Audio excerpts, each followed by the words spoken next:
Hello, my friends, and welcome back. Thank you very much for being with me again today. In life, we, as humans, entities, organizations, countries, departments, groups, and so on, we have a few ways of expressing ourselves or acting, and the others would perceive us as such. And you have this kind of options. One, you do good things and you say good things.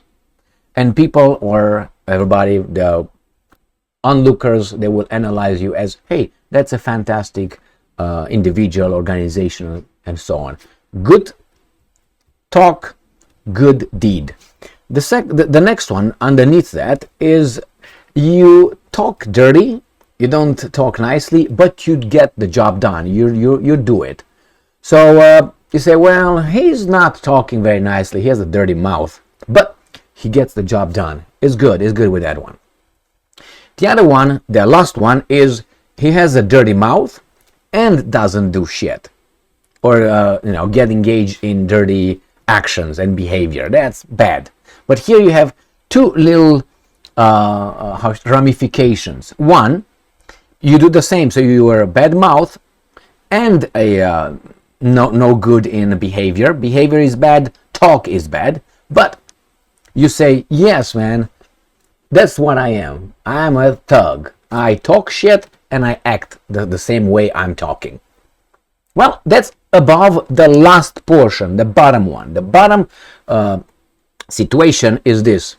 You talk shit, you don't do anything, or you do only bad stuff, or mostly bad stuff, but you want everyone else to perceive you and say it out loud that you are a good person. Now, that's the worst. And I think this is how Al Capone is nowadays. Al Capone and certain entities that we are not ready to name, because sometimes you can't name them, and you don't know all of them. You know some of them. It's a big picture. You know a few things, you connect the dots, but you know it's there, but you can't really, make a report on that. Let me show you here how, if you remember, Slovakia had an election yesterday on Sunday, and they will have a new prime minister, a guy that is not liked, Mr. Fico. I call him Freco. Nothing bad. So, Mr. Fico, and Mr. Fico, he won 23%. So he will form a coalition government, and he stated, if you remember, let me show you, he stated in his campaign, and not only this, we won't send another bullet to Kiev, says Slovakia's prime minister frontrunner. At that time, frontrunner, now elected. So this was his, and he said, Slovakia has more important issues, problems, than dealing with Ukraine, which is true. That makes him a normal person. That is, I'm taking care of my house first, and then I'm going to go and help the neighbor. I'm not going to go help the neighbor first and let my family die or be hurt. This is what these guys are doing here. And in Slovakia, I'm guessing the same way. So he is a patriot, you would say. Well, I would say he's a normal person that thinks, oh, wait a second, these guys elected me for them, not for those guys. But we have two articles here, you and I, showing us that actually there are other forces at work here. So he goes over there and says, yes, I will do that. But you have other people who say, yeah, he's talking that way, but we're not going to do it. Let me show you. I'm going to start with this first article coming from the New Voice of Ukraine. And it says, defense support from Slovakia will continue. Slovak defense minister assures Ukraine. So this guy right here, a 41-year-old, 41 or 42, he decides, or he says, he's a minister, defense minister. He says that we'll steal. It's 2 hours ago, okay? So this is hot. This is longer than 2 hours, okay? So this is the latest. Well, here is a defense minister. The defense minister is underneath a prime minister. So that tells me that having Slovakia is going to have a coalition government. I don't know if these guys will be in and how much power his party will have to overrule Mr. Fico's statements and decisions, if they're going to be. I have a big gut feeling that that is not going to happen. Mr. Fico, the Prime Minister, will be told he got 24 more hours. Actually, when he gets in the office, he's going to be told by those people showing up and saying, now let us tell you what you need to do. And if you say no, okay, see you never. You're going to look for us. But I don't think we want to talk to you then. That's happening in the United States of America, I think. I have a gut feeling. So let me show you another article here. And this article, it's even more revealing, comes from Reuters. And it says, Poland, Slovakia will still back Ukraine, NATO chief says. So this is older. This is from the 29th, before Mr. Fico was elected.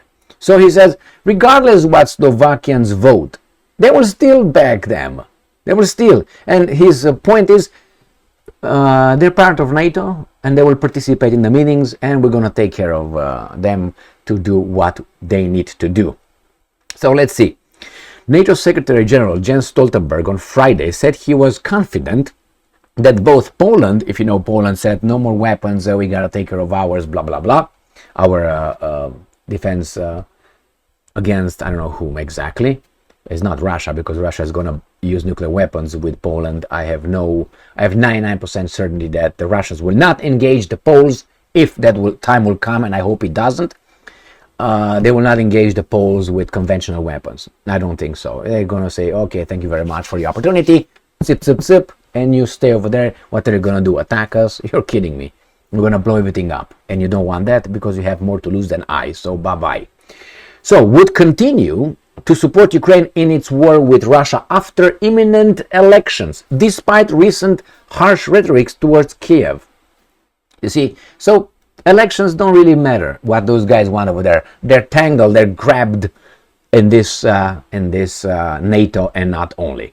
So let's go back to this weasel here, the defense minister, and he says, a new foreign policy problem looms near Ukraine's western border after early parliamentary elections ended in Slovakia, where the former Prime Minister Robert Fico won the largest share of the vote. Fico has previously stated that Ukrainian fascists, and I'm quoting, state started the war in 2014. Well, no, come on. If you call Ukrainian, no, come on. Can't be possible. These guys tell us that the Russians invaded, unprovoked, so must be true. And has consistently advocated ending support for Ukraine. No party won a majority in the elections, so the government will be formed by a coalition. And there is a chance that Fico's vote will not be decisive. We'll wait to see first if Mr. Fico gets to be the Prime Minister. A lot of things can happen. A lot of things. God works in mysterious ways, if you know what I mean. So a lot of things can happen by then. Anyway, so it says here, we are very carefully monitoring the situation on the Ukrainian front. We see progress and we see certain troops. That's a lie. And I'm going to show you in the next video that I'm going to make. That's a lie. And I'm going to use Josh Hawley, the Republican senator. I said Republicans who can identify him, not that I give a shit about him, about Republican or Democrats. He said that he spoke with Zelensky. He attended a meeting with Zelensky when he showed up in Washington D.C. During the United Nations assembly, and the summit. And Zelensky said it's a froze conflict coming from the horse mouth. So we remain inspired by the Ukrainian military and hope that one day Ukraine will liberate all of its territory. What needs to be understood is that the territory on the front is heavily mined. Okay, this is what these guys are saying.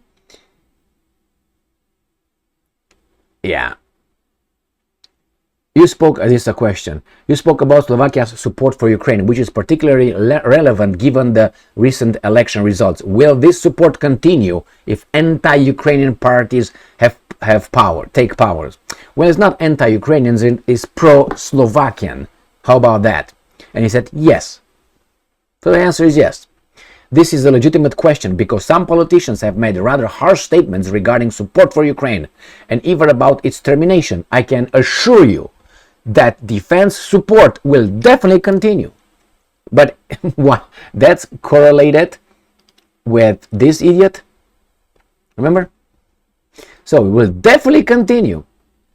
But if the party whose representatives announced the end of aid, military aid, they said, to Ukraine still gets into government, then I predict that it will become more difficult to allocate aid. So it's going to be more difficult, but it's going.